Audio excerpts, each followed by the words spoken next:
Today there is important news from Europe. Here the latest series of detained shadow fleet ships prompted Russian officials to openly call for war against Europe.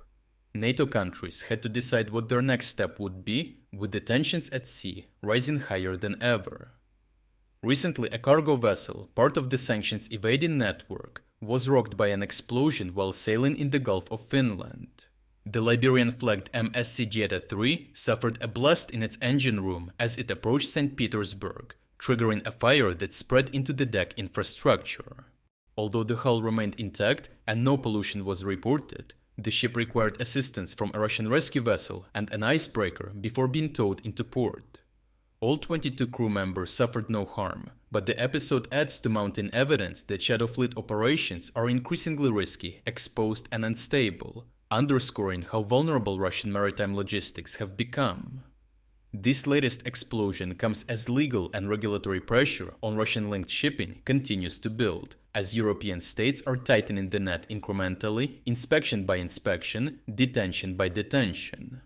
Under the EU's latest sanctions package, around 40 additional vessels have been blacklisted, bringing the total number of targeted ships to 640. These measures ban access to maintenance, insurance and port services, steadily raising operational costs and risks. In parallel, 14 European countries have jointly declared that tankers violating international shipping rules, such as lacking proper registration, insurance or safety certificates, may be treated as stateless and boarded at sea. This coordinated stance has turned the Baltic and North Seas into continuously more dangerous zones for the Russian Shadow Fleet to pass through. At the same time, Russia finds itself unable to stop this process by legal means, as many Shadow Fleet vessels rely on false flags, forged documents, or opaque ownership structures that collapse under inspection.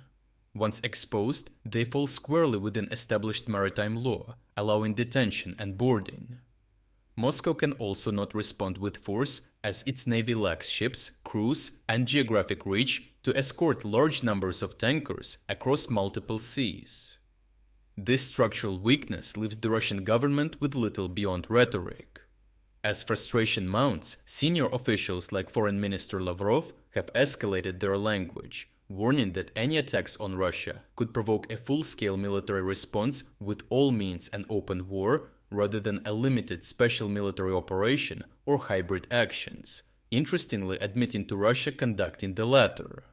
However, after 4 years of such statements without decisive action, it is now clear to everyone that these words signal only anger and loss of control rather than credible deterrence.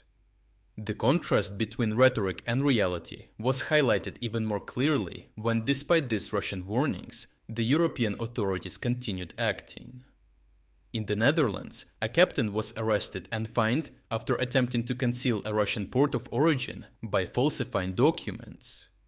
The cargo itself was not sanctioned, but the deception was enough to trigger criminal penalties, reinforcing the message that procedural violations will be punished regardless of cargo type. In Estonia, special police units boarded and detained a container ship heading for Russia after it entered Estonian waters for refueling. The operation involved customs, navy units and helicopter deployment, encountering no resistance from the Russian military or security forces if they were on board. To be clear, these actions unfolded calmly and methodically, despite Moscow's ongoing threats. Russia needs to sound dangerous precisely because it cannot act.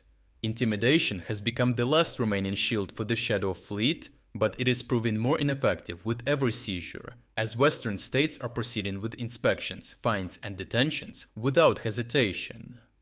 Every detained or damaged ship deepens Russia's crisis on 2 levels, with the first being financially, as each disruption constrains oil and cargo flows that are critical to sustaining state revenues under sanctions, with $37.2 billion of Russian budget connected with the Shadow Fleet. Secondly, every unchallenged inspection symbolically undermines Moscow's claim to superpower status, as it sits by powerlessly and can only watch while its oil revenue dissipates by Europe's hands. Overall, the widening gap between Russian threats and observable outcomes is becoming impossible to ignore. While officials warn of open war, European authorities and Ukraine continue targeting the mechanisms that keep Russia's war economy afloat. The result is a steady erosion of both income and prestige, an outcome shaped not by dramatic battles at sea, but by relentless enforcement that Russia is unable to stop. If you would like to explore other key developments today that we couldn't cover in this video, make sure to visit our interactive news map. The link to our interactive map is in the description below. Thank you for watching this update, and a special thanks to everyone already following our interactive map.